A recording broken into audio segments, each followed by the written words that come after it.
Hi, teachers. Just wanted to share with you an idea concerning the required readings. All of the youth love to watch movie trailers, and these days when you go to a movie, you have to watch about 10 of them before you actually get to the movie. So I would start out one day and just say, what is a movie trailer? Try to describe what a movie trailer is to me and let them share a few ideas. And then ask them if they've seen a movie trailer recently that got them excited to go see the actual movie, and let them share a few examples of movie trailers they really liked. And then you can lead into the required readings and help them see the connection between the required readings being a brief summary of the entire Book of Mormon. These are chapters picked by prophets of God. They literally are the ones who looked over these chapters and decided that these were the most powerful meaning ones that are the bare minimum chapters that the students should read. Help them to see that these required readings are like a movie trailer. Their intent isn't for us to stop at those readings, but to continue on and to read more. How often would we see an exciting movie trailer and get so pumped up only to then not go see the movie ever? No, the idea is we see the trailer when we're pumped to go see the movie. And so hopefully with the required readings, similar things will happen. We'll read those chapters and we'll realize how awesome the Book of Mormon is, and it'll get us excited then to jump in and to read the whole thing. 4 principles that you can see here on the screen that I would encourage you to be more successful in the required reading efforts. Number 1, point out these chapters as you come to them in the teaching each week. So this week we have an opportunity to jump into 1 Nephi chapter 8 and help them to see that it is one of the required reading chapters. Second of all, help them to be successful. One of the ways that I did this last year when I was teaching seminaries, I would give them a time in class to read these chapters. So chapter 8 is divided into 2 parts. It'll take them roughly 4 or 5 minutes to read these chapters or these verses in 1 Nephi 8.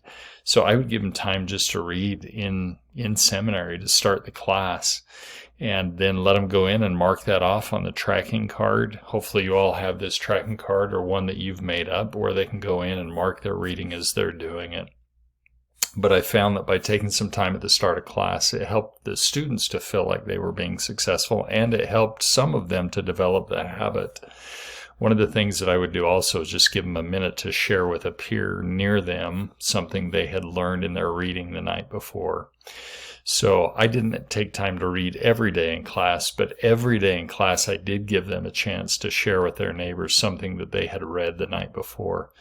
And this helped them as they were doing their personal reading at home to think about what they were going to share the next day.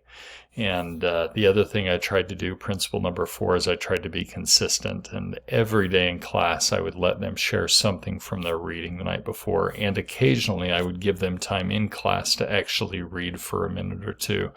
I really found that this helped them to prepare mentally to be ready to jump into the scriptures if they just had a minute or 2 to read on their own and then to share with their neighbor. But especially those required reading chapters, I would give them time to read those at the start of class. This could be your devotional that day, to give them a couple minutes to read. Remember what Brother Webb said about these required readings when he introduced these 1 year ago. Here's what he said.